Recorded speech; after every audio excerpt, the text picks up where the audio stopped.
see which one this is.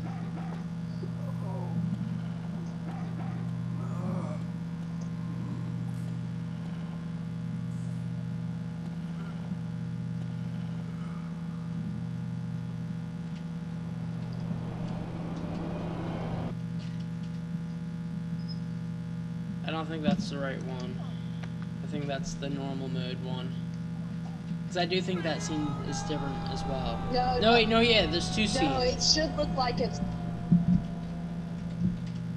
There's two scenes, I forgot. It should look like normal mode, because you... Yeah, it should look like normal mode because of the fact that you can't put costumes on stalkers. Yeah, yeah. So it's not the man in the... So it's the one just entitled Azoth. Okay, let's watch. And his hand... Oh, yeah, I was like, oh, a hand. And you're like, no, you don't watch that yet. Yeah, I'm gonna ruin the reaction for your fans. I'm sorry. Ricardo, you were always incomplete. Oh, I can fake it. I can act.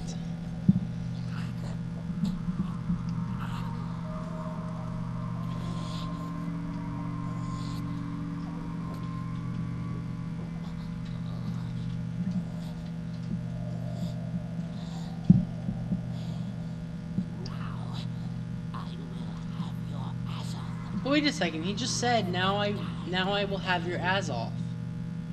So Ricardo had Azoth. This is exactly, and as I was about to say, CPR? Everyone has a certain... Now, this is the point I want to make. Everyone has a certain concentration of Azoth, and that proves it. Because obviously Ricardo had a certain concentration of Azoth, but not enough to satisfy Lorenzo's needs. He was desperate at that point. He needed something. Everyone has to have Azoth. If, you know, even Ricardo had Azoth. Even if it was a little. Fiona has a high concentration of Azoth, as it said with the luminescent thing in the study. It said luminescents go after creatures with high concentration of Azoth. So maybe Azoth doesn't have anything to do with the womb or that at all, but maybe it's just something that you have that makes you live. That's a possibility as well. Because they said that if you had Azoth, you could be immortal. So that means that by Lorenzo could be almost dead at that point, and by taking the leftover Azoth from Ricardo, because he seemed to still be somewhat alive there. By taking that, he has the ability to live on long enough to be able to capture the Azoth he needs or something to be young. The higher concentration of Azoth, which is Fiona. Yeah. Yeah, and you may be onto something there. Yes. You actually may be onto something there, but the reason why I say it's probably obtained from the womb is because that is where life comes from. It's part of reproduction and blah blah blah, and birds and bees and blah blah blah. Where life comes from. Ask your parents. Ask your parents, young ones. Just ask your parents, or just don't. I'm about to get into a controversial topic here in a second, but honestly, that shouldn't be something embarrassing. It really shouldn't. But yeah, no, I'm like really starting to agree with this. This is making a lot more sense now that I saw that cutscene.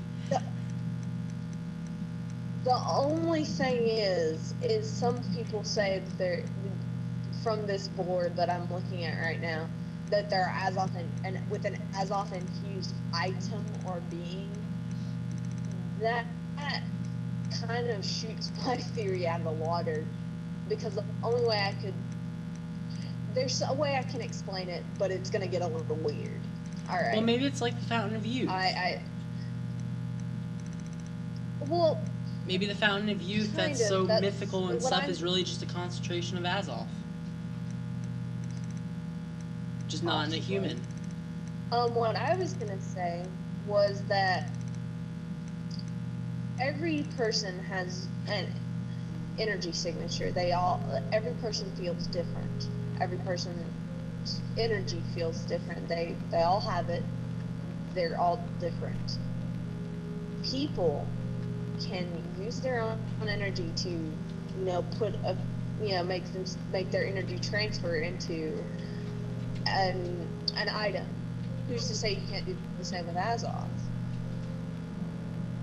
That's getting into some psychic stuff, but that's one of my theories on it, is that you could possibly do that, because I sense people's energy naturally. It's a talent I have, and people who they either touch an item for a long period of time, or they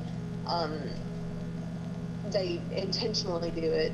They can fuse their own energy into an item. Oh, it's like Silent Heroes. Azoth, or the Azoth.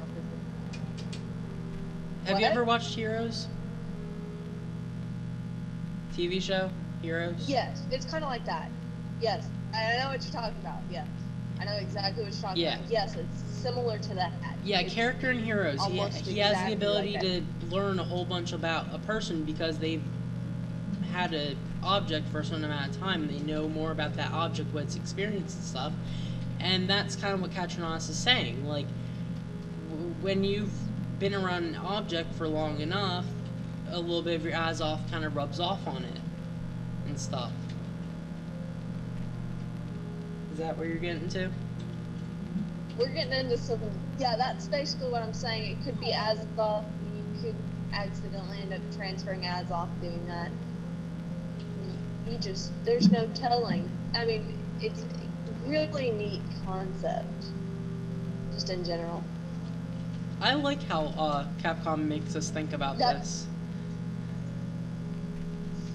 Yeah, so this is actually probably one of Capcom's better games. Now, all of you are going to go out and say, but Resident Evil, what about Resident Evil?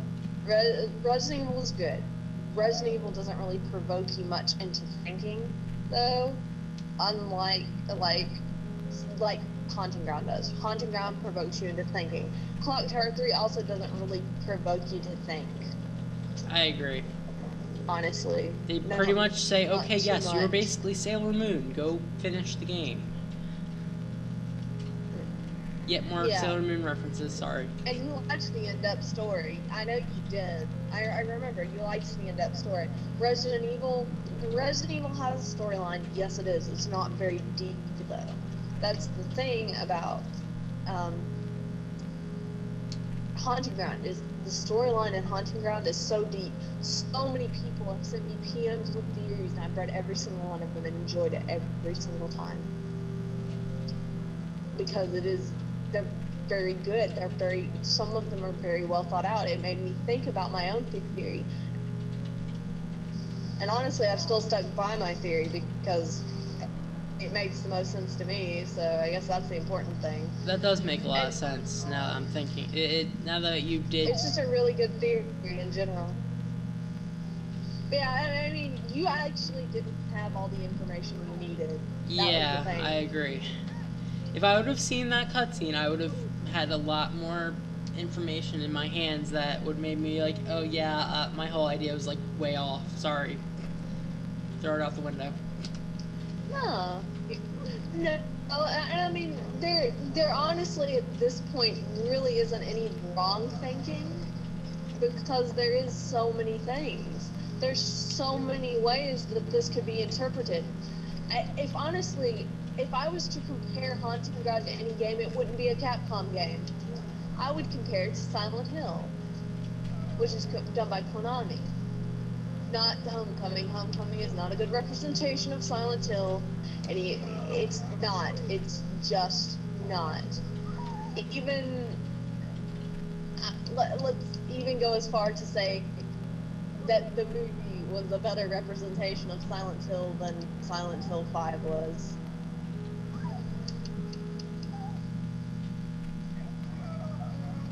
And it was, because, well, there are a lot of ship haters on the Silent Hill movie. And I don't really understand that, because all the Silent Hill movie is basically, and I'm not sure kind of what to, I'm thinking here. It's basically a representation of Silent Hill. It's supposed to give you the feeling that Silent Hill gives, and it For did people a good that job can't of that. play the game. No, it did not do a good job.